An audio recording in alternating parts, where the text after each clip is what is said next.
बिस्मिल्लाहिर्रहमानिर्रहीम। नाजरीन को मेरी तरफ से सलाम कबूल हो। नाजरीन, आज हम आपको इस वीडियो में पट्ठों के मुतल्लक बयान करेंगे, क्योंकि बहुत सारे मरीज ऐसे होते हैं जिनको अपने पट्ठों की शिकायत होती है।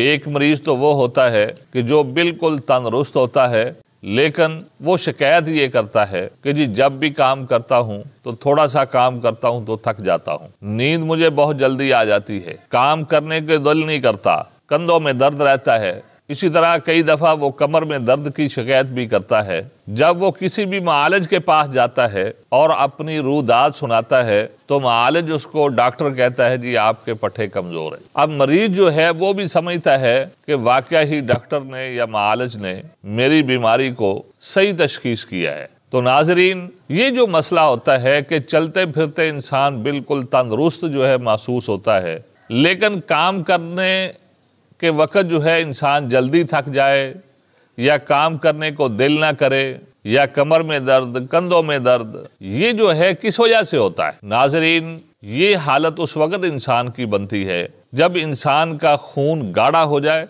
और इंसानी जिस्म में खून की सर्कुलेशन जो है वो सही ना हो रही हो और उसका पूरा दबाव एसाब पर हो, तो उस वक्त ये हालत होती है। क्योंकि खून जो है पूरी तरह गाढ़ा होने की वजह से जिस्म में सर्कुलेशन नहीं कर रहा होता और उसका दबाव जो है वो असाब पर होता है, जिसकी वजह से असाब थोड़ा सा काम करने की वजह से थक जाते हैं, क्योंकि उनको अपनी खुराक पीछे से पूरी नहीं मिल रही होती। इसी तरह जो है काम करने को दिल नहीं करता, कमर दर्द या कंधों में दर्द, ये सारी सूरतें उस वक्त होती हैं जब जो है असाब को पूरी खुराक नहीं मिलती, खून गाढ़ा होता है और सर्कुलेशन पूरी नहीं हो रही होती। इसको आप एक मिसाल से भी समझ लें। जिस तरह इंसान एक तंदुरुस्त है, हर रोज़ 2 किलोमीटर पैदल चलता है, वापस भी आता है, लेकिन अगर उस पर 50 किलो का थैला रख दिया जाए तो वो आधा किलोमीटर चलकर कहे मैं थक गया हूँ,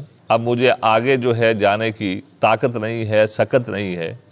अब इसका ये मतलब नहीं होगा कि वो इंसान बीमार है, नहीं, जो उस पर बोझ लादा गया है वो उसकी ताकत से ज़्यादा है। वो बोझ उतार दो, फिर वो दोबारा 2 किलोमीटर तक जो है चल जाएगा आसानी के साथ और वापस भी आ जाएगा। इसी तरह जब खून गाढ़ा हो जाए और असाब पर उसका दबाव हो तो उसको जो है अगर आप ठीक करना चाहते हैं तो वो दबाव जो है वो ख़त्म कर दें।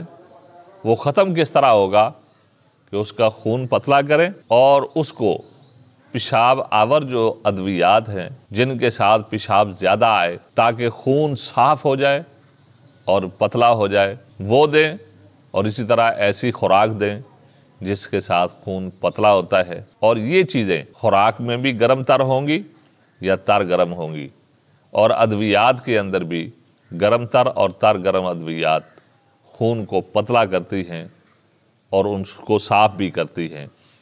तो नाजरीन, जब भी ऐसी कैफियत हो तो फिर उसका हल यही है, क्योंकि ऐसे आदमी को पेशाब वाकया ही कम आ रहा होता है, उसका पेशाब ज़्यादा कर दें खुराक के साथ या अद्वियात के साथ, तो खून साफ भी हो जाएगा, हल्का भी हो जाएगा, और जो असाब पर उसका दबाव है वो भी ख़त्म हो जाएगा और मरीज़ बिल्कुल आपको तंदुरुस्त, सेहतमंद होता हुआ नज़र आएगा। आज तक के लिए हमें इजाज़त दीजिए। जज़ाकल्लाह खैर।